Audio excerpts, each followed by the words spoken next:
morning, everybody. It's lovely to be here. As we were introduced, my name is Annette Foley, and I'm presenting with my colleague of many years, Erica Smith. We're both from Federation University Australia, which is in regional Victoria in Ballarat, about an hour and 20 from Melbourne, the city of Melbourne. And it is 7:30 in the evening here, and it's really cold and miserable. It's been raining for the last couple of hours, and it's winter here, obviously, so cold, and we're down south in Australia, so it gets pretty cold in the winter. Our presentation this morning is really sharing some findings from a fantastic project that Erica and I did together in 2018, mainly in 2019, pre-COVID, where, as Erica said, we took ourselves around Victoria and interviewed a number of different people.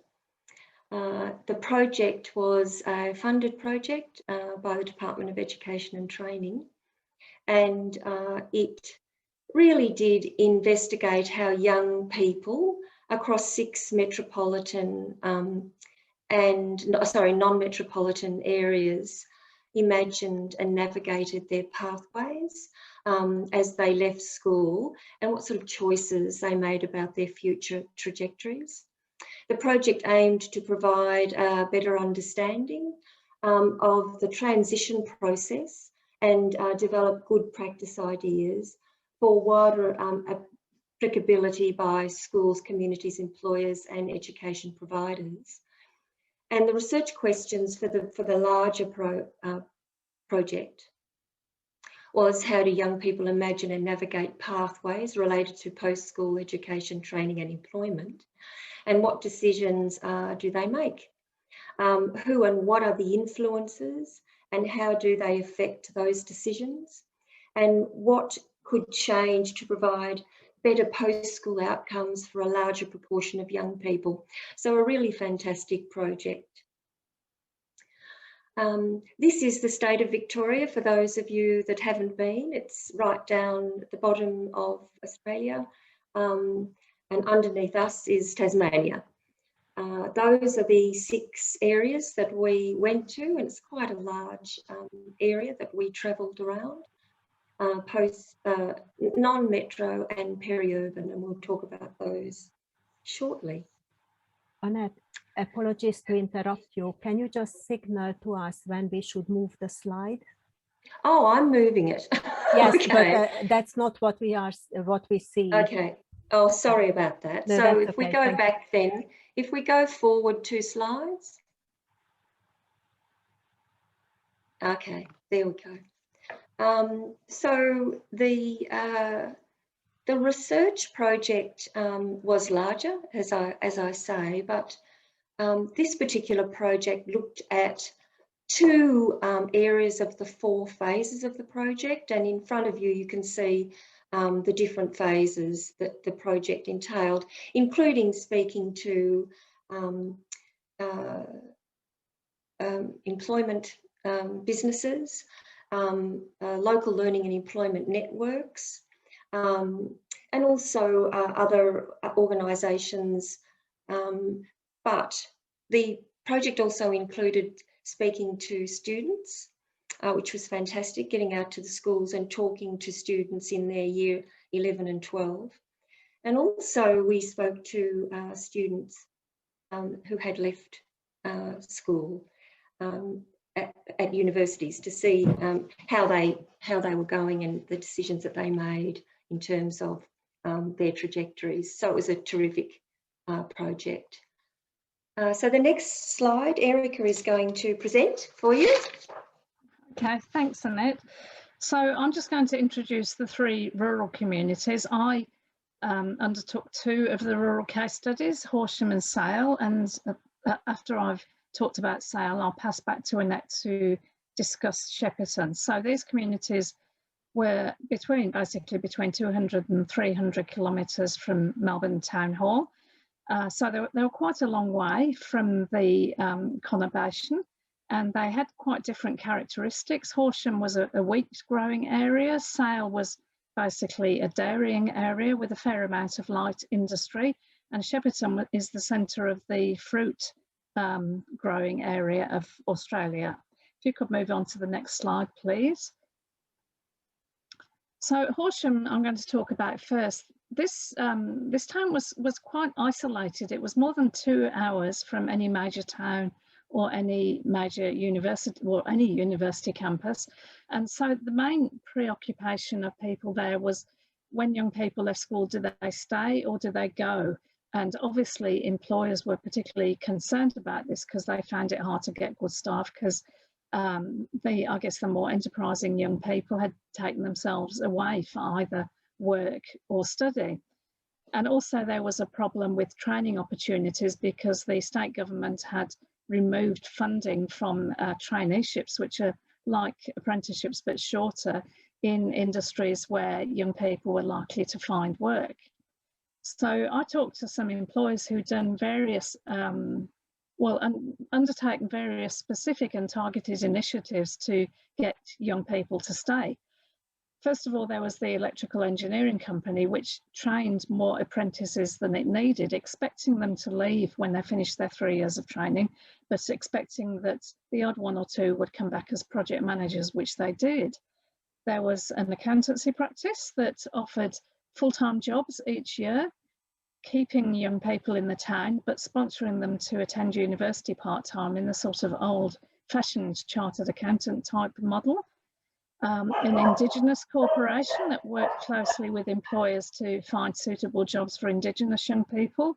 And then there was an engineering company that offered what they called boot camps in combination with the local FE college to make welding apprenticeships seem more attractive, which they certainly were from what I saw, because they were finding it difficult to attract young people.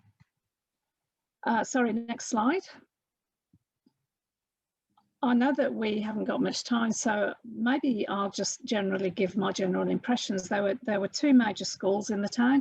One was a high school. It was very traditionalist. It wanted young people to go to university, didn't know much about the local labour market, and got rather cross with students who actually left school or wanted to leave school for perfectly good jobs. So that was a little bit disappointing to talk to people in that high school, whereas the other school, the Catholic high school, very much engaged with the local community, had close relationships with employers, and set up a fantastic interviewing scheme using employers as a fake interview panel. So two very contrasting arrangements in schools that were actually in the same town. It was almost like they were in different towns. Next slide, please. The next town was Sale, which was the country town with the light industry and farming area. It was about an hour away from the nearest university campus, so people could travel to university if they wanted to. There were a lot of, as you might say, boys' jobs in trades, masculinized industries, but very little available for girls. And the local TAFE, the further education public provider, provided a really narrow range of courses, and that was basically in the I can never say that word, masculinized industries. So the gap was filled in Sale by a private training provider who provided a lot of training for jobs that girls might want to do, childcare, nursing, aged care, and had very close links with the local schools, allowing school students in to use their practical training rooms for assessments and mounting taster workshops and so on. So again, quite a contrast between the public training provider and the private training provider. If you could move on to the next slide, please. So I just listed a few employer actions in Sale. So there were some interesting initiatives, which again, you can just have a quick glance at. A couple specifically for Aboriginal young people, which were really interesting, especially one at a police station, which Aboriginal kids are not particularly fond of police stations. So I thought that was a fantastic initiative. And the local hospital also had a very systematic work experience programme. There was a local swimming centre which basically worked on the teenage labour market. They employed young people at weekends and after school. Then they expected them to go away to university, but to come back to work in the holidays, trained them up so that they could actually staff pools in smaller towns nearby. So some fantastic arrangements there. So I'm going to hand back to Annette, who's going to talk about Shepparton. Next slide, please. Thank you, Erica. Shepparton is around about 2 hours, maybe a little bit more than 2 hours from Melbourne, sort of up north. It's a warmer part of Victoria, and it's known for its stone fruit factory. It's been there for many years and provides fruit, tinned fruit for many parts of Victoria. It's an interesting town, also similar to what Erica is talking about in terms of I went to 2 schools. One was the private Catholic school and one was the high school there, and very different ways that they deal with trying to find pathways for their students in terms of employment and opportunities. In terms of what the interviews with businesses told us, there are a couple of interesting practices going on. Certainly the first one there talks about a local council who were really interested in talking and working with local schools to provide opportunities for traineeships for students from the town. And you can see that they spoke about the importance of the school and that relationship. The Catholic school was doing it better, but the government school was also doing quite well. Also, parents was described by most of the interviewees as being incredibly important. One thing that was important to mention was that the large tinned fruit factory was not involved with any form of pathway opportunities for students, which was a shame. I can see you've gone to the next slide. The LENS are local employment and learning networks, and they are networks that are funded by the Victorian government to work with schools, to work with community, to provide pathways, employment in transition and so on. So the LEN also talked about the importance of family as support. They also spoke about the low socioeconomic factor in that particular town, and some students felt disadvantaged because they weren't able to get to universities that delivered programs that they wanted. The university campus there provided education, teaching courses and nursing and not much else. They did talk about the careers, they talked about the importance of careers teachers, and there were some traineeships there in food and fibre day. They talked about where they went to Dookie, which is an agricultural college, to encourage young people to be involved with that. Next slide, please. Then we move to the peri-urban areas that were two areas that I went to. One was the Berwick area, which is 46 kilometres from Melbourne, and the other was the Werribee area, which is 33 kilometres from Melbourne. You can see Werribee there is the large bridge, and that's the bridge between Werribee and Melbourne City. And it was interesting that some of the kids talked about not wanting to go over the bridge into the city, so they saw themselves as very much separate from the city. Berwick was different. It was on the other side of Melbourne, and it's more affluent in many ways than Werribee. So if we can go to the next slide. Thank you. So if we talk about Werribee, one thing that was important there was the local supermarket. It was a really large and very engaged supermarket that worked with young people in terms of traineeships, but as well as that, It brought young people in and did work experience opportunities in terms of time management, communication skills, food safety, and those, the manager there talked about how important that was for the young people more broadly, so that they could get skills that could assist them in other job opportunities. And they also had casual employment for the students as well if they wanted to be involved with that, which was important for them to get some money, but also to get a feel for what a job was like. And the supermarket was very pleased to get involved with that. Next slide, please.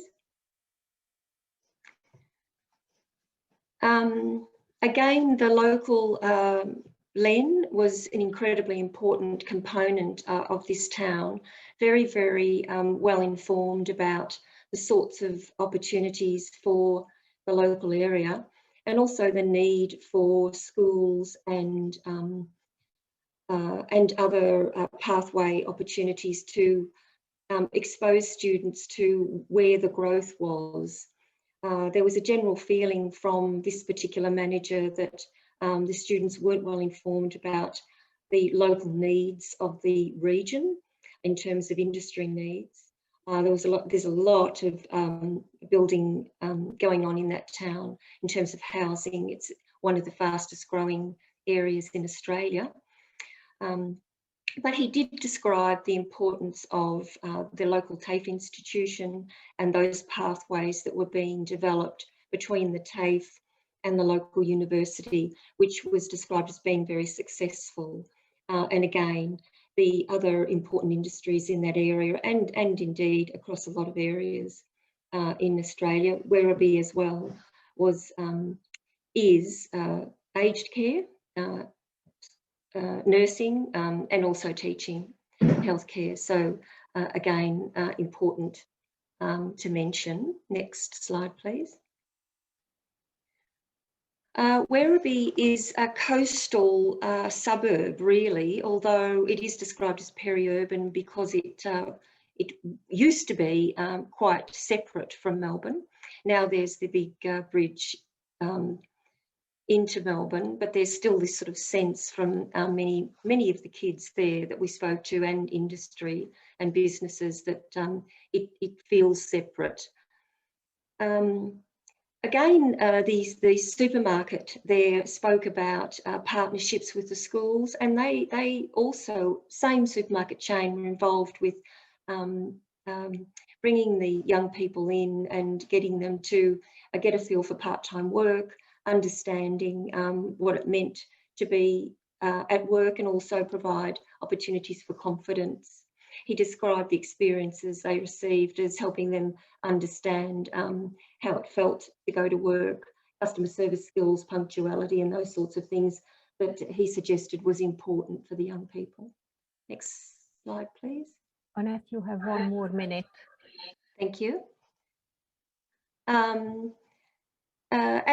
Again, the local learning and employment network manager there, incredibly well informed about pathways and opportunities for young people. He too described the importance of a particular pathway into university that was delivered locally in the town, and also talked about the importance of the Victorian Certificate of Applied Learning at the Christian school.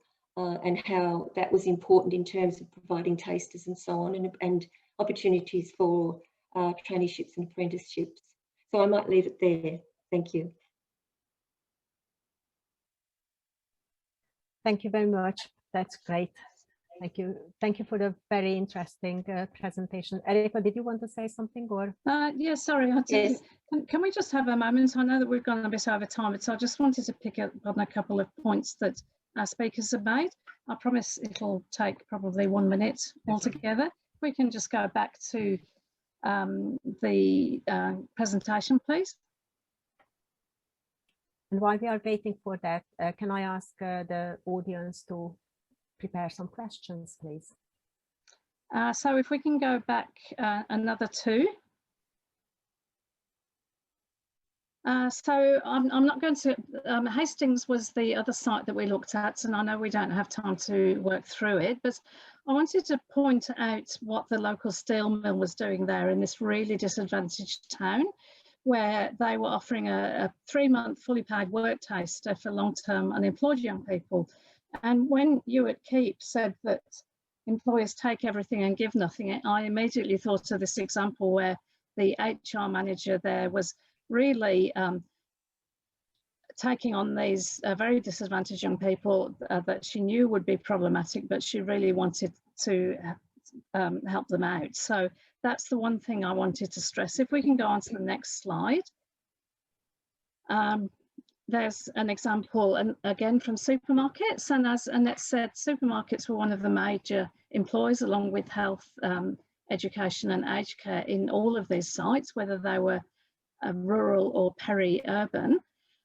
Really great example here of a supermarket manager who was really wanting to help young people, both if they wanted to do supermarket work alongside their studies, but also if they wanted to go into careers.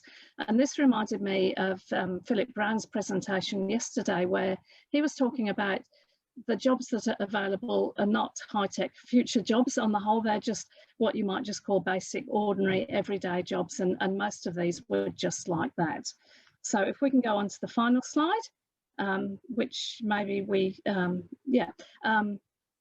so basically you can see that some of the employers in some of the locations we visited were closely engaged with schools, but others were not. But on balance, we found that most employers were engaged.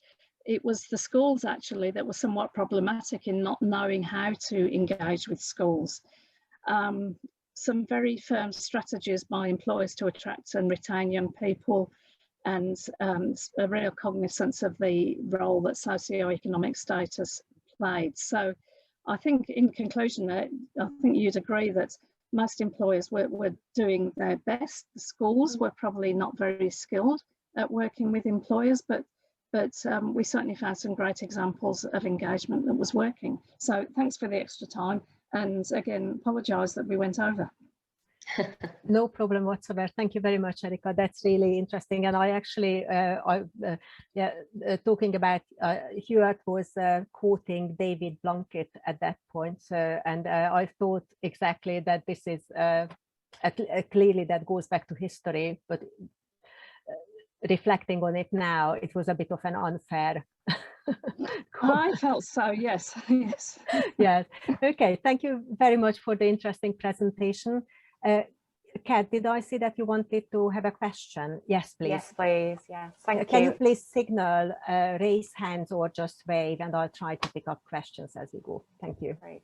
Thank you, Erika and Annette. That was really interesting. Really good to see how things are done on the other side of the world. You were talking about the different male, there's a lot more male jobs available than for girls, and I'm just wondering whether there's any work to kind of try and break down the stereotypes for the girls and try and encourage them more into these typically masculine roles rather than just providing kind of different opportunities for them. Well, I might take that one. It was particularly in the rural towns, the ones that were further away from the city, that the jobs there were mainly jobs that boys might want to do. I talked to a number of people, and I'm sure Annette did at TAFE colleges and so on, but I think the general consensus was, which actually I felt was pretty sensible, that you can't make young people go into jobs that they don't want to. So although you can make the jobs more attractive, as they did with that welding example, it was still attractive to boys and not to girls. And certainly all of my experience researching over the years shows that if we want equity amongst the genders, it's to treat the jobs that girls choose to do with the same respect that we give the jobs that boys choose to do. And the example I gave of the government removing funding from the jobs that girls might want to do, that's the sort of policy that really acts against gender equity, while on the other hand, one should of course encourage girls to try jobs that boys typically do, and girls to try jobs that boys typically do. So I don't know if that's answered your question. It has, yes. Thank you. Thank you very much. Please, if anybody wants to have a question, while we wait, I definitely would like to ask you a question, Erica and Annette, because I think you were talking about early on about training apprentices who leave the town once they completed. And I thought that's quite an interesting phenomenon, because when we are talking about taking on apprentices here, we assume that the majority are staying with the company. So can you just unpack that a little bit? Because that clearly impacts on resources, what the employer is putting into the training. I think many employers who take on apprentices do it out of a sense of duty to the occupation and to the community. And there's certainly been a tradition in Australia. It's been so long since I lived in England that I'm not sure if it's the same, where that's an expectation. So I think this was just particular examples of, in a country town, they expect the young people to go away and travel and then maybe come back, which they did. And in fact, that wasn't, I'm sure, Annette, you found this too, it wasn't the case just for apprentices.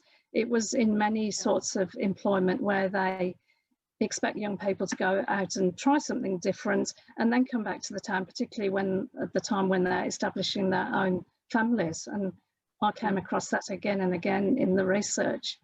So, I mean, yeah. Yeah, there is definitely a view from regional young people that that leaving town and going in to experience the city and working in the city is part of you know, the rite of passage in many ways. One of the things that we did find, particularly in the Shepparton area, was that there was a split between those that could afford to go to university and those that felt that they couldn't afford, which was another really interesting finding. But I also think that young people that are doing traineeships and apprenticeships, some were leaving to go to Melbourne, and others were going into traditional traineeships into horticulture and farming and things like that. And some of them, some we found were happy to stay in the town. So it was a bit of an individual thing. Okay. No, thank you very much. And thank you both, Annette and Erica, for the interesting presentation. And can I now ask David Turner, who is, I guess, set up the DJ Turner Consultancy, and David is going to talk about employer engagement for youth transition, crafted for a COVID impact world. Thank you. Thank you. Thank you. I'm truly a veteran of this area of work, and I just have a few reflections to suggest and offer you, and hope that lifetime of experience might be of some value. I'm just thinking that in some cultures, not Anglo-Saxon, reflections handed down by older people are kind of expected and respected, but I'm not convinced that that's the case in my own culture. So I'll try to be fairly brief and go through them. By the way, my forebears were from Cornwall, very Methodist and slightly eccentric. So I hope you find the next 15 minutes or so a little bit quirky. It reflects my forebears. First thing is that Kate has a whole lot of slides. The task force has slides on this presentation, which you're welcome to get from them. The first one was about 6 key changes that are happening in the labour market. They're already happening before COVID, but COVID's kind of propelled them. And my functional comment is that future work exposure, work exploration, and work experience should reflect the realities of those changes. And really quickly, number one is very busy and challenged employers and entrepreneurs. Busy and challenged in terms of time, busy and challenged in terms of trying to get often, not always, their businesses back on deck. I mean, we've had some businesses that have done very well out of COVID, but most have suffered, particularly small businesses. The second one is that the reality of hybrid workplaces, not just the kind of more white collar office and home, but the reality of the garage or the shed, as well as the factory side. And as AI increases the ability to do manufacturing through 3D and other stuff, we're going to see, like we've seen in the wine industry across the world, lots of garage, local shed developments that happen right at home. So how can those work exposure, work exploration, work experience activities actually offer some experiences and some analysis of that change? The third one's eco-friendly practices. I think more businesses, more employers, more public sector, even voluntary sector agencies are going to be concerned about the concerns of the eco-warriors and the eco-warriors. The warriors who are fighting for the sustainability of the planet, and the warriors who are bloody dead scared about the sustainability of the planet. So there is a need in work experience activity or work immersion activities for that to continually be themed. And I think COVID has heightened the scare about climate change. As 3 crusty old North Yorkshire farmers told me in the village pub 25 years ago, who voted Tory all their lives and didn't believe in man-made climate change, they said, Dave, we're worried about our crops. And I said, why? And they said, because the winters aren't cold enough to kill the bugs. You take that story into a macro global story, and as we warm, there'll be more pandemics, there'll be more bugs released or viruses. So that's another factor. There shouldn't be work experience, work exposure, work exploration programs with schools and businesses and employers that don't look at some aspect of eco-friendly practices. The fourth one is intra and entrepreneurship. Richard Branson has always argued, don't agree with everything he says, but this is a beauty. I believe, as he does, more jobs can be created through intrapreneurship, particularly by young people working within an organisation and being encouraged to add value, than you can by believing in business startup. In fact, business startup is not youth friendly unless you come from a very well connected and quite usually wealthy background. Not always, but generally. But entrepreneurship and creating new ideas within the company or within the organisation that add value and create more jobs, as Branson would argue, actually creates more jobs from a regional development perspective. And I think we've underrated that. And we do not do work experience very often that is enterprise culture based. We usually do work experience that is employee based culture, i.e. go do a job or a range of jobs with a supervisor, not a great deal of care, but also a great deal of command and control, versus the enterprise culture of work experience which says, go create something, design and manage real action, and we'll debrief it by entrepreneurs. That kind of model of work experience is increasingly important in a post-COVID expression, that world. But this is nothing compared to the impact of COVID. And it's ironic that an Australian's going to talk about this. But I've been writing and talking with so many friends in Europe, the States, in Africa, about the impact of COVID. We don't know the severity of the impact of COVID on young people in Australia and New Zealand, not like the other countries. That's later on this presentation.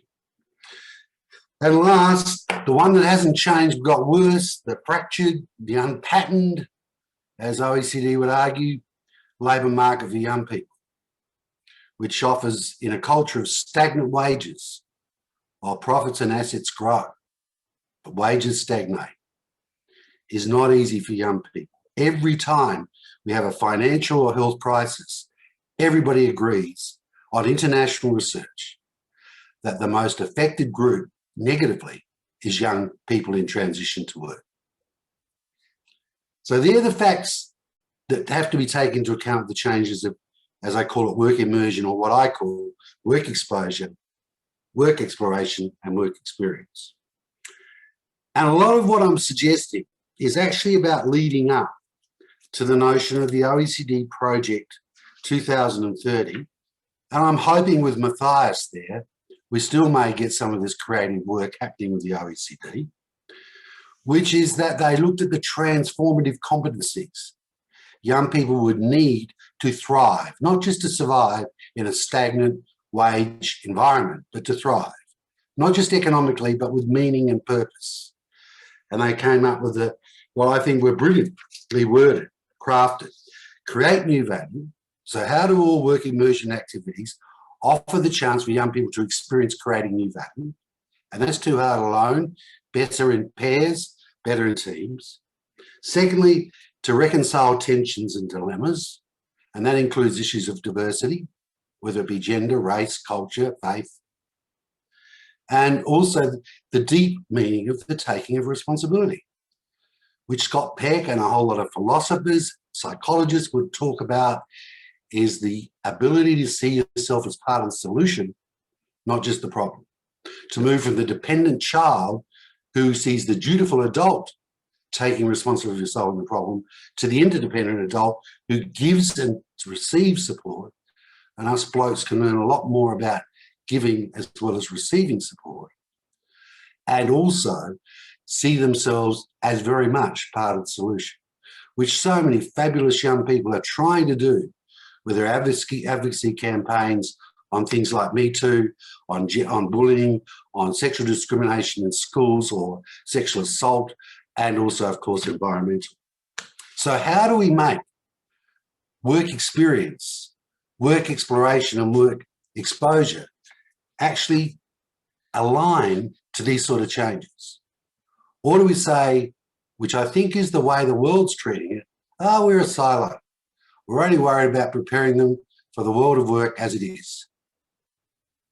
And our transition is not from dependent child to adult, but from school to work.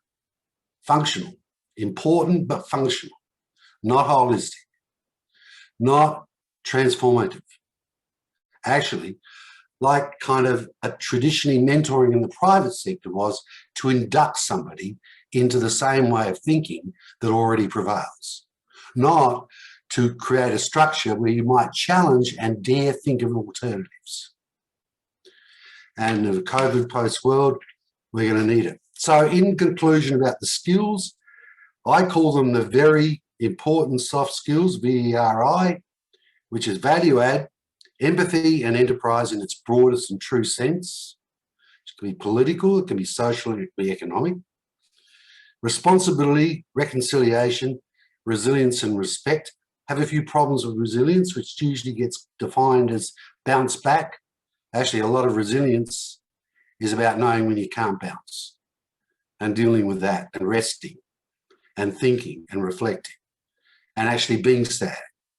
And of course, the great psychologists, the great writers of all time would say being sad, which thankfully is nowhere near as bad as depression, is actually part of the normal human experience of grieving, of being sad. And in understanding that this has its role in one's life journey, not always magnificently bouncing back to where you were before.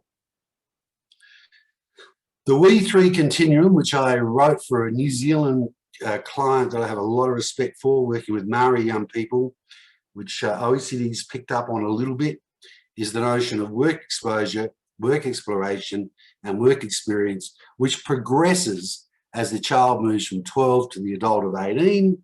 It moves from very adult-led to very young person-led.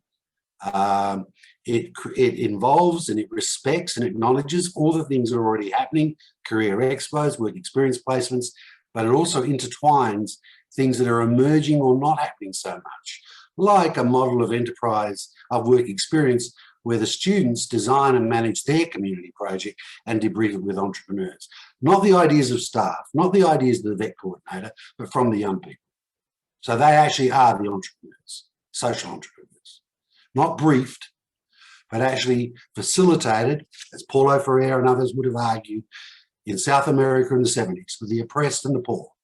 Walk alongside them, walk behind them and get their ideas out and run with their ideas. That is not that common practice in 2021. Yet for the world we're going to go to, it's essential learning, and it is about transformative competencies. So there is that progression. There is the notion of multiple interactions. If you do those three things, exposure, exploration, and experience, and people often do, you've got much greater chance of multiple interactions with employers, between young people. You also got much richer chance for the young people to teach employers as well as the employers to teach young people. One of the reasons I so closely study and am involved with friends in the Swiss apprenticeship system is that one of the real messages that parents, young people, teachers and employers believe is that their apprenticeship is learning rich, not just training, but education. Designing and managing projects is a normal part of so many young people's experience in the Swiss apprenticeship system. 15 to 18.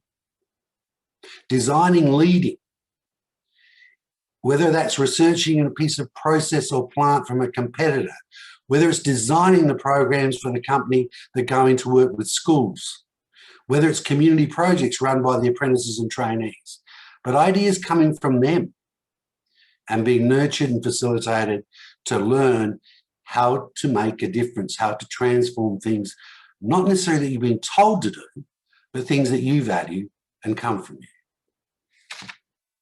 And I guess the last one, so that leadership increasingly grows from work exposure right through to work experience. And also, last but not least, so much of it's done in pairs or teams, not individuals. You know, the most powerful form of peer support in the world is a loving relationship, a pair with peers. Everything it's not the only one, but it's the single most important. We should be doing so much in pairs and small teams in pairs, particularly with work exploration. No more just one person going out and having a career conversation with an employer, but two, coming back and teaching the rest of their peers what they've learned, putting it together and creating a picture of a sector of the economy after 20 career conversations with 10 different people from the same sector of the economy, whether it be hospitality, engineering, whatever. And then I looked at my own work and I thought, bloody hell, I'm pretty frustrated at my limitations of what I'm trying to do, because I can't put what we need to do with and by and help by young people coming out of COVID under a silo of employment to of school to employment, or even an economic silo. You've got well-being, you've got a lack of trust in leaders, massive cynicism and vulnerability, which we've always known, to cults and extremists and conspiracy theories in the adolescent years. There's no counteracting that power if there's distrust or disbelief that political, business, even church leaders are not particularly concerned about what this world's going to look like in 50 years' time.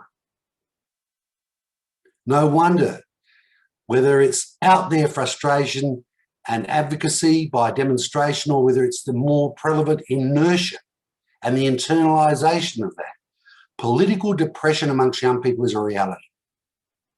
I have mates who have children, teenagers, who are suffering from that. Bright, most of the middle class, not all, who are saying, what is the use of this? What's going on? Nobody cares about long term. The only thing that matters is how much profits are going to go into the share market, housing, which isn't taxed in Australia, and other things, while stagnant wages remain true for young people who haven't got those assets. Now, of course, there's an exception. The inheritors are fine. But 60-70% of young people in this country, and we're well off, are non-inheritors of cash, significant connections, and even significant confidence. maybe 30% are. And maybe they still feel they've got a future. But with climate change, you know, there's only so many South Islands of New Zealand or bottom part of Tasmania the rich can really go to hope they're the last affected. So I get frustrated because I fall for the trap of thinking silo, of thinking school to work, employer engagement just for employment. No, employer engagement for education, for transformation, not just for employment. And I thought, well, maybe I was not gutsy enough. I kind of thought I was fighting for these things for 50 years when I was working and required to earn to live. And now I'm in that stage where I've got a balance. But as you free up, as you get older and you benefit from the bloody baby boom on assets, which is particularly true for Australia, then you realise just how difficult it must be for a young person who's not an inheritor now. I wasn't at the age of 20 in 1970, and I had the state backing me. Free tertiary education, loads of apprenticeships in public utilities, still enough money for healthcare for my poor parents. Now someone like me in 2021, there's reason they're going to get depressed. There's reason they're going to get anxious. It's a total different ballgame. Yet my country's a lot richer than it was when I was 20. And all these factors need to be discussed. Now, I get enough from the Swiss to believe that within a very successful apprenticeship system that has, 92% retention. I know OECD have challenged that a bit, particularly with new arrivals, those teenagers that have grown up from the refugees that came from the Yugoslavian war, for example, but do very well for Switzerland when they've got a soccer match to win. Those kids are having trouble, but generally speaking, high participation rate, high retention rate and completion. And thirdly, what's amazing about the Swiss system is that so many then go on to do professional learning or university, etc. after. But the general feeling is we're not just training the young person for jobs, we're developing the young person as a proactive citizen of Switzerland. Now, I don't believe that that's a dominant force in the thinking of employers in my country or in the UK where I've lived for 18 years as a reason to take on apprenticeships. That's why I'm heartened when I heard the two wonderful stories. There's no doubt outstanding individuals working in industry to do really creative, good things with schools. And you know how fragile it is? It is so fragile if that person leaves and goes somewhere else and gets promoted. I've worked for an extremely big, successful multinational for 7 years in the UK called ICI. And I know how vulnerable great stuff done with schools by big business was, depending on who was in positions of power and whether they were stakeholder-minded or shareholder-minded. So it's not systemic, it's not guaranteed. I'll finish there. Yeah, thank you very much. I was just going to step in. That's brilliant. Thank you so much, David, for the, I think this is a good way of starting a discussion, debate, as you wish to call it. I wonder whether anybody from the audience has any thoughts or questions to David. Could I say something, if I may? Oh yes, James, please. Yeah, it's. I mean, your last point was about. Can you hear me? Okay. Yes. Yeah, sure. Yeah, your last point was about stakeholder capitalism, and contrasting it against shareholder capitalism. Do you think, in the current social and economic context, both within the UK, within Australia, within the US, that the call for some version of stakeholder capitalism is a realistic project? Thanks, James. I don't really have a clue. I honestly don't know what's going in the minds of the presidents of America, China, the leaders across the world, and the people that back them up and the aspirants that want to get there. What I do think is that we can use things like employer engagement in a really constructive way to have it learning rich about all the issues I've kind of raised, not something that is intellectually dumbed down and completely vocational in a very narrow definition of vocational. Because vocational means calling, purpose. It's holistic. It doesn't just mean function to make a buck, although it's a big part and important part of it. So in the range of our discussion and our conference, and being a really good friend of the task force and having a lot of time for its work, I acknowledge the reason to be pragmatic and focus on the silo or the issue, yet not without forgetting the big backdrop, not forgetting the truth that faces young people. Intergenerational disadvantage is a reality for the non-inheritors. They're usually not our kids. They're other people's kids. In my city, they're in Elizabeth, in the western suburbs, not so much in the Adelaide Hills. It's usually awkward for them without strong state support. In Australia, our apprenticeship system, funding, unlike the Swiss, is based on giving money to employers to employ a young person and not demand that they spend that money on improved learning and coaching for young people. It's wage subsidy. In Switzerland, the amount of money that goes into the employer is minimal. Yet the amount of work by the state to work with the employers to enrich learning is massive. That's a different priority, a different focus. My answer to you, Jane, if we can do little things practically within our field of work that does work to building up momentum within young people, education and employers to ask for that stakeholder capitalism. It won't be imposed from above, I'm sure of that. When you started paying CEOs with profit share rather than wages, you changed almost overnight from stakeholder capitalism to shareholder capitalism. I was in a company that did that. I saw the difference. And I was working at a fairly senior level. So it won't come from, James, it won't come from top down. It has to come from bubbling up, and our field of work can make a contribution to that. I just want to leave with one last thing. I don't think the Swiss would claim this, but I will almost say that the Swiss put as much effort into getting youth-ready employers as they do work-ready kids. Yeah. I don't see that in most of my experiences in America, a little bit, in Europe a lot, apart from Switzerland, maybe a couple of other countries. The notion of me promoting for the last 10 years, the notion of youth-ready employers has almost shocked people. Yet we can't solve youth unemployment without youth-ready employers because it's supply and demand, it's structural. There's no use just making kids work ready without making employers youth ready. Otherwise, you just continue. Every crisis, pandemic, financial crisis, it gets worse for young people. First to be hit.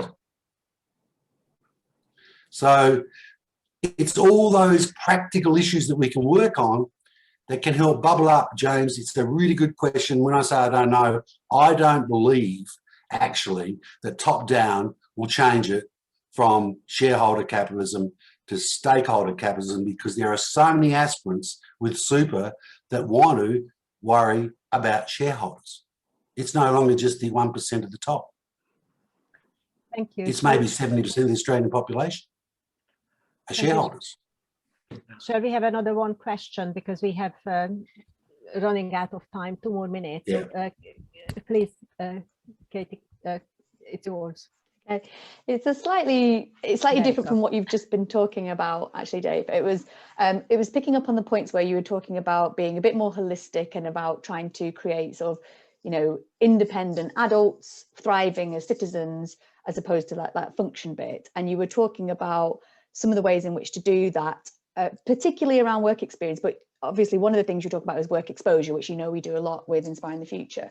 So on the work exposure end, when they're just talking to different work organisations, what are some of the key parts you think we should be bringing in so that they have that more holistic bit rather than the functional part? Can we have just a 20-second response? Yeah, and you just need to unmute Dave. Sorry, I think you've gone to mute. I love the work the task force does on work exposure. The opportunity massive for what you're talking about is work exploration, which is one more. It's where the kids take more of the lead in career conversations that they organise in pairs with employers and come back and teach each other. It's a whole lot of other ideas. I think the stuff you're doing, and the Swiss do and others do, on getting in early, challenging stereotypes, all that sort of stuff is fantastic. You're really a class world leader in that. The idea of moving to young person-led activity in work exploration, no, Nick and I could discuss that for hours and you could do a lot more about that. Okay, thank you. Thank you very much. Erica, if you wanted to make just a comment and then we move on to the next one. Thank you. Yeah, I was actually really interested, and I don't need a response in that comment of working in pairs, and I don't think I've ever had that discussed in terms of young people going out to workplaces for work experience and so on. So it's certainly something I'm going to think about, because I think it might make it so much more comfortable for employers as well as young people. And maybe I'll get in touch with Dave afterwards and ask him about examples of that. I've learned a lot from the Maori and Aboriginals on the value of that approach. Oh, yeah. Okay, thank you ever so much for Dave for this very interesting reflection and presentation, and thank you for all for your questions. So we are now on the last presentation by my colleagues, Holly Henderson, who is an assistant professor at the University of Nottingham, and Kat Emms, who is a senior researcher at the Edge Foundation. And I'm just flicking through the slides this time. So thank you. I'll start the slideshow. Okay, you can see it. Am I right? I can, yeah. Yeah, can you see me? I turn my video on. Yes, I can. Yep. Yep. Okay, good. All right, thanks everyone for having us here, and it's great to be part of this session. So I'm going to start talking through the kind of background to the project, and then I'll be handing over to my colleague Kat, who will talk through the kind of methodology and some of the findings. So I'm going to say a little bit about the context of employer engagement in the UK, and then Andrea, could you just go back one? Yeah, I thought yeah. Sorry, yeah, and a little bit about our focus on small islands in and around the UK, and the research focus, and then, as I said, Kat will be picking up from there. Okay, next slide. Thank you. So just a little bit about how we're sort of thinking about employer engagement and the current context of it in the UK. So obviously employer engagement is not a new idea in VET, either in the UK or internationally, but at the same time, whilst it's sort of almost a kind of universal concern globally in TVET, I think it's important to acknowledge that it's situated in specific economic and social educational policies, as well as in, I suppose, social circumstances, as we're finding currently at the moment. The current thinking about it in the UK suggests that employer engagement needs to be meaningful and high quality. So this is kind of picking up on some of what Dave was saying, actually, about its kind of educational value, and also that it needs to be sustained. So kind of one-off interactions for young people with employers are much less effective than kind of sustained relationships that are created. Other findings are suggesting that employer engagement needs to be and is in all age groups and sectors in schools, and is even starting to be extended into kind of early years education in terms of making careers visible and career options visible. As I mentioned, there's kind of it's situated in a long history. So Huddleston actually traces it back to kind of medieval apprentice relationships. The kind of current discourse around it is kind of extends over around 30 years. And we could think about, for example, the increase in work experience in the 70s and 80s. There's currently a kind of multifaceted aspect to employer engagement that covers, I suppose, anything really from employers kind of working on live projects with in schools and colleges, to organising work experiences at various ages, to careers and industry days, mock interviews, and some of those could be defined as kind of arm's length or one-off, and then there are those more kind of sustained relationships, which is some of what we're really thinking about today. We also wanted to kind of situate this in a kind of shift in employer relationships that that we could trace to the development of diplomas in 2005. These qualifications were actually not ever implemented, but their development by the Labour government at the time represented a quite substantial shift in the way that employers were involved in education, in that they were asked to design and develop qualifications for the compulsory school sector. This raises some of the kind of difficulties and complexities with employer engagement of that kind, partly because of actually the kind of expectations put upon employers at that time, the kind of the expectation particularly that they would have, and again, Dave mentioned the kind of huge diversity in terms of size and expertise of employers, the idea that they would have the kind of pedagogical and educational expertise to make that contribution, and the resource to make that contribution. And the other aspect of it really is that final point on the slide, which is being kind of this relationship of top-down involvement expectations of employers that's coming from government level and being demanded of employers, rather than a kind of question of bottom-up involvement with employers. There's some sense that we're kind of repeating with the current white paper that was published this year, that has the idea of putting employers at the heart of post-16 skills and vocational education, that we're repeating a lot of the same discourses, perhaps without acknowledging some of the complexities.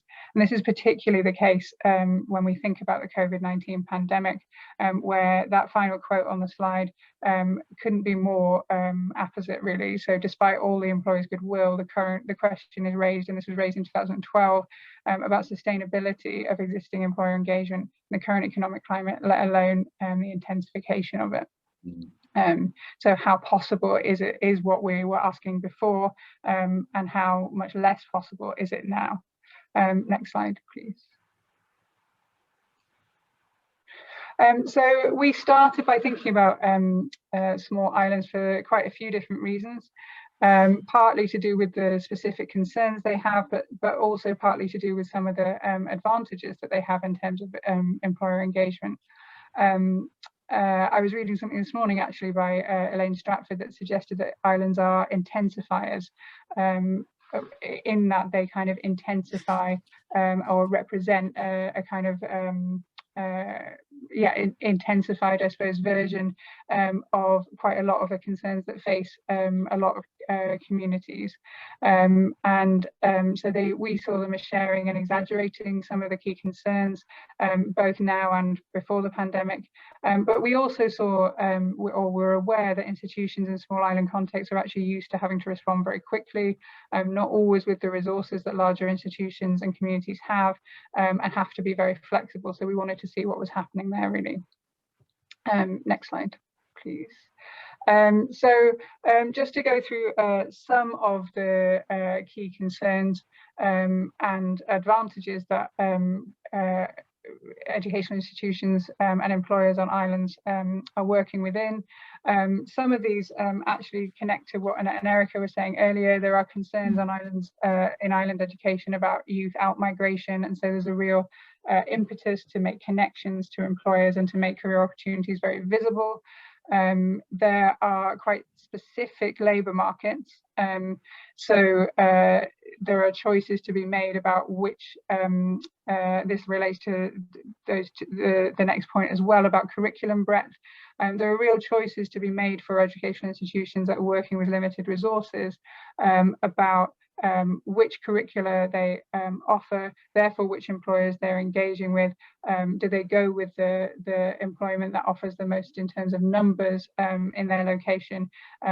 And therefore what that means is that perhaps other smaller labour markets or labour opportunities, employment opportunities, have to be met by going away from the island. And that idea, I think Erica mentioned earlier, should I stay or should I go, is very much part of education on islands, I think. The other thing that we found that islands are working with during the pandemic, particularly, or that became a real issue, was inconsistent internet coverage and digital quality. And certainly while employer engagement has to happen online, if it has to happen online, there's a real issue there.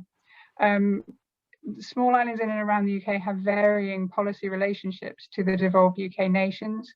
So, for instance, the Scottish Islands conform to the devolved Scottish government in terms of education. And so all of the regulations relating to COVID that were applied across the whole of Scotland applied to the Scottish Islands. In contrast, the Crown dependencies are self-governing. They work with a lot of the curriculum decisions from the UK, but they don't have to. So that can be an advantage or a disadvantage, which is why I put it in both columns here. Their advantages are that they have close and often informal relationships with island-based employers. So it's often the case that students will know, because of the scale of the island community, will be on first name terms with some of the most prominent employers on the island, and that those relationships have to be, or aren't required to be, as formalized as they might be otherwise. They also have histories in terms of the pandemic. They have histories of kind of networked online educational provision, though we have found that to be less the case at the level of 16 plus TVET. They have economies of scale that mean that they very closely and accurately track young people who are out of education and employment. They also have, thinking about kind of island studies and the awareness of island sort of conditions, they're kind of used to working in circumstances that require a negotiation between isolation and connectivity. And again, I've said that the policy relationships to the devolved UK nations can be both an advantage and disadvantage. Next slide, please. So our aims in this project were to find out how the pandemic impacted employer engagement in colleges, and that's what we're reporting on today. The other aims of the project were to think about how the courses have been adapted online, what the benefits and drawbacks to that were, and how future employer engagement and TVET more generally might be changed as a consequence of adaptations that have been made during this time. I'm going to hand over to Kat now. Great, thank you, Holly. Yeah, I'm just going to talk about our actual focus for this current piece of research now. So for this piece of research, we chose 4 islands around the British Isles. And for each of those islands, we spoke to the college on those islands. So for each case, they only had 1 college on the island. And our main research focus was on the course provision, VET provision at levels 2 and 3. So most often this was 16 to 18 age group, but not exclusively as well. And we conducted semi-structured interviews with members from the colleges themselves, so SLT, teaching staff on the VET courses, students on those courses, along with support staff. And then in one college, digital coordinators as well, which were new positions that had been put in place since the pandemic. And they were teaching staff as well. So they had this dual responsibility. And so far, we've done 31 interviews in total. And the research is coming to the end of the data collection stage. We've been conducting interviews over the last few months. and a few more to go still. So we're at an early stage of the analysis at the moment, but we've been using thematic analysis so far. So yeah, as Holly said, for the purpose of today, we're going to focus particularly on the employer engagement findings, although if I have time as well, hopefully talk about some of the broader findings as well in terms of online learning for vet courses. So firstly, one of the things that came out was the disconnect that already existed between industries and courses. So there's pre-existing problems between potentially matching the employer's needs and what the vet provision on the islands were. As the quote at the bottom kind of exemplifies, in some industries, some employers are quite short-sighted in a way and just wanted to get their employees now. They were short-staffed, and rather than seeing the longer-term benefits of investing in training through vet courses. And these problems were exacerbated by the pandemic. So there was a further disconnect because of sectors shutting down, obviously. Many couldn't function in the same way they could during COVID, and weren't equipped to move online. Some sectors, it just wasn't appropriate to move online. And along with this, a lot of students, we found, particularly on the case of one island, many of the students take part-time positions in jobs that were actually directly related to their vet courses. So this was generally seen as quite an informal level of employer engagement that would happen on a usual basis, but because of these loss of part-time jobs and sector shutdown, that connection was lost over the lockdowns. And likewise, in a similar sense, those that would have done industry experience on a short-term basis, those opportunities were mostly unavailable on the islands during this time. We also found that students were lacking confidence, the ones that we spoke to, and also teachers were highlighting that this year particularly students were less confident in finding jobs after their studies. One, because there were less opportunities out there, with them being very aware of what the job market has been like at this time, but also because of the lack of experience in the industry, them not feeling confident in themselves, even if there was a job, to kind of go into those positions as well. Next slide, please, Andrea. Thank you. Yeah, some of the advantages, as Holly mentioned, and it's been shown in the previous research, is that kind of personal close ties that existed quite a lot on the islands between staff and employers as well. So as this SLT senior leadership member of staff said, that basically it's a small community, everyone knows each other, so they'd make those informal contacts between staff and local employers, which helped feed into some of the courses as well. And as I mentioned before, this is also enabled through the students working alongside their work as well. Something that could see as both a benefit and a positive and negative perhaps is that the pandemic has attracted more students to vocational education. In some cases, this is because there's been a lack of employment opportunities. So as this tutor exemplified, a lot of students that would have finished school and gone straight into work have had to take up education opportunities instead, because there hasn't been the jobs available for them. It's also been beneficial for people to take up courses who are still in jobs in the vocational, take up vocational courses alongside their work, because of the move to online learning and a change of delivery in the courses. It means that people were able to take up more courses in more flexibly around their jobs or around their family commitments, and so forth. And then one or two of the heads actually mentioned about increased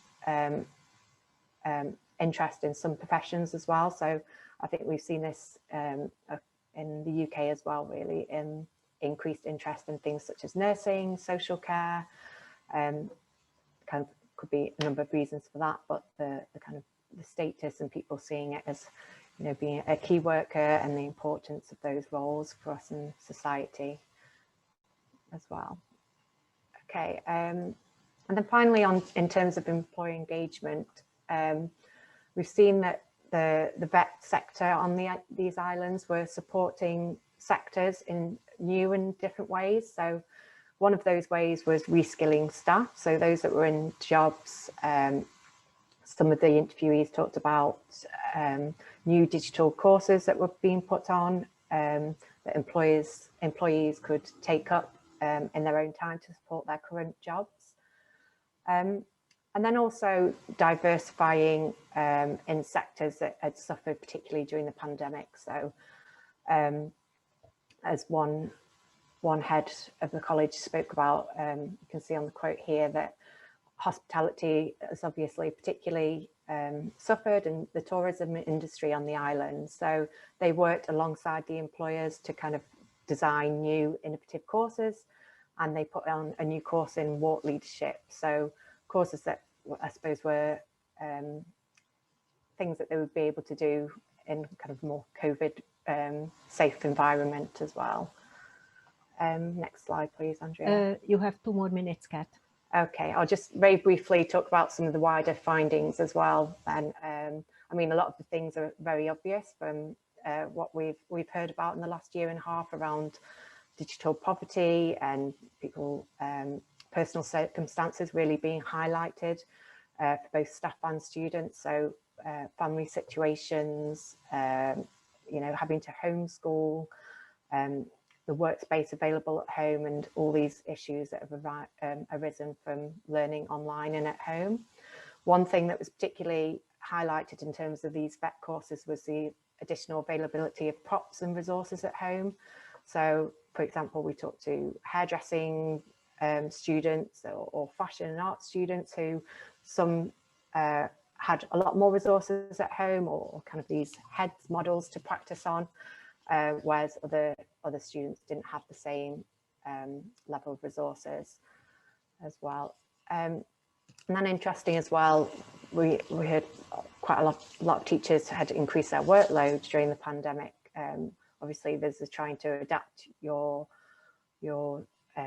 learning to an online world, but also a lot of them seeing themselves in this new role as a kind of pastoral support role, which they hadn't necessarily before. So both students and teachers saying about sending messages, either on more kind of, you know, personal levels, they're struggling with something, or, you know, they're feeling stressed or things, and being able to send those messages any kind of day, time or night as well. So kind of picking up that extra role as well. But on a positive note, we also saw a lot of creativity in delivering practical tasks. So many of the teachers we spoke to talked about trying to incorporate as many tasks as possible that were away from the computer. So using things around the home to create textile mood boards, or going outside and taking photographs and things. So this was very course and teacher dependent, and many spoke about kind of the need to support those lesser confident teachers, or ones that weren't kind of so likely to think creatively or outside of the box, and kind of having that peer support amongst teachers even to do that. So very quickly, in conclusion, obviously islands create a very different, have very different vet provision and sector specific needs compared to the mainland. And we've seen a number of employee engagement problems, particularly presented by COVID. So lack of industry experience and loss of jobs, which is in some cases lowered confidence amongst students to kind of get jobs and move into those sectors as well. But it's also presented new innovative opportunities to diversify courses and opportunities in terms of new courses and flexible learning opportunities as well. Yeah, and then I'll kind of just pose this question at the end about the new possibilities also in terms of engaging with employers online more as we move forward, and perhaps going beyond the current island borders and contexts, and that opportunity that online engagement brings as well. So thank you for listening. Sorry, I've gone over time a little bit, but yes, thank you everyone. Thank you very much, Kat and Foley. And if you may, if I may, I would like to add 3 points, since I also have done some data collection, and whereas we are still analyzing the data, so we do have common themes, but clearly the different islands had slightly different approaches and experiences. And just a couple of interesting points I would like to mention, which really just bullet points. One was about the workload of the teaching staff, which I think it's an interesting one. And a lot of them did feel that it was that workload has increased. However, we also have actually talked to a number of teaching staff who said it may have been busier this year, but they actually have developed a number of really excellent resources which they can reuse in the future. So they are looking at the increased workforce in the workload in the sense that that will make their life easier in the next academic year. And they are definitely planning to sustain the blended learning. So the other point I'd like to make is it's a very clear, probably self-evident, that those islands who already had blended learning before, they really switched to online learning without any problems when the lockdown came. But also it was interesting, I think, one island where the islands did have different lockdown periods, which also meant that sometimes they rearranged the vocational provision rather than solve the problem, which was quite interesting. So they very likely have brought the theoretical and the school-based part, and they handled that during the lockdown. And as soon as the lockdown was easing, then they introduced the practical side of the training. So there were sometimes different solutions, let's put it that way. And I think the last point is about developing relationships with their learners. And I think that's an interesting one, because a number of teaching staff actually mentioned that they managed to develop good relationships with them, but particularly with those who may be shy or withdrawn in a face-to-face meeting. So it did bring up quite a lot of sort of positive experiences as well. But I'll stop here because it would be really nice if anybody has any questions or comment to this piece of work.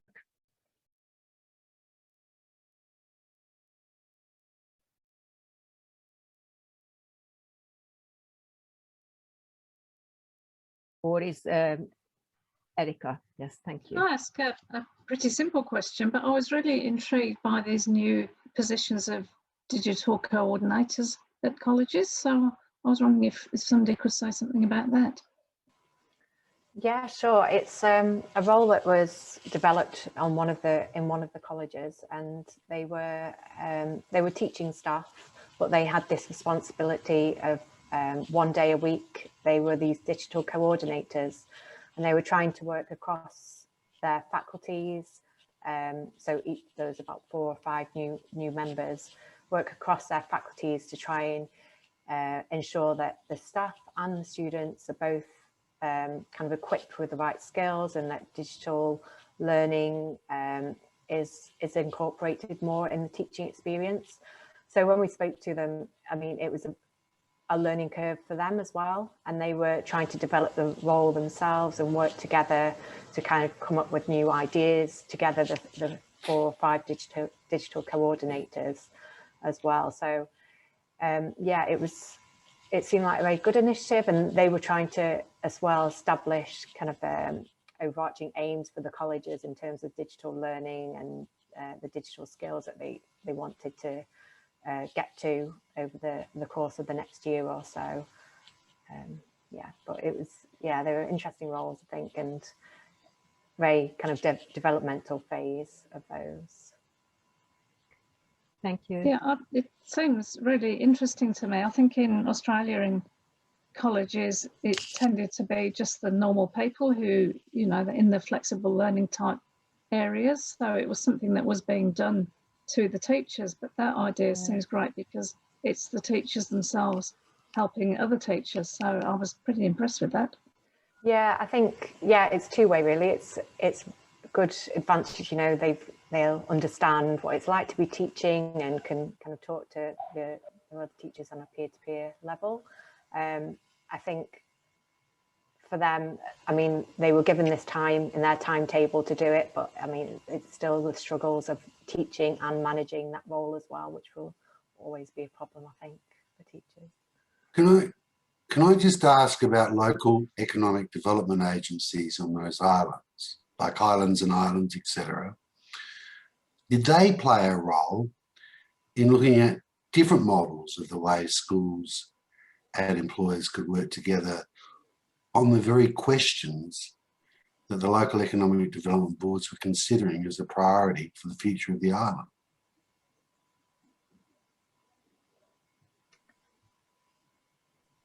I didn't really, I mean, we didn't speak to any on the islands that I spoke to, any of these local employment agencies. It's not something that came out for me. I don't know whether Andrea or Holly. I'm just thinking where there's not enough jobs and not enough employers, often it's the local economic development agency that's, like in Australia and Aboriginal communities, that's trying to create new work, and that they might be an important partner in those particular situations. That's all. My impression was that it was those agencies that were almost, certainly in the case study that I was working on, it was those agencies that were almost kind of calling on the colleges in the immediate term to fill in the gap. So they were kind of, so the college that I was discussing this with had a, I don't know, I think they're on their kind of 16 plus kind of almost intermediary kind of course. They had an increase of from something like, you know, the 8 or 9 students they would expect to something close to 70 or 80. And this was, they were getting phone calls every week saying, we now know this person is out of work. You know, so the agencies they were working with were sort of managing unemployment, I think, by temporarily just saying, can the college provide something in the immediate term? And I think the idea was to then, or the idea is to then sort of work on kind of creating new jobs. But I think also they were kind of, there was this, I suppose what a lot of institutions have done this year is, in my own experience, is kind of hope that there's a back to normal that can account for, or can take on some of the recovery process by itself. But yeah, my impression was in terms of external agencies that the colleges were working in the immediate sense. And I think that is part of it, is it's been really difficult to plan for institutions to plan anything more than the very, very immediate term. And the colleges that I was speaking to had timetables changed, you know, every 2 weeks, and they were working with that really. So I think in the immediate term, it was more that the college was operating to make up for a lack of, an immediate lack of employment, and they were sort of reeling from that and hoping that there would be a more long-term kind of planning stage after that, I think.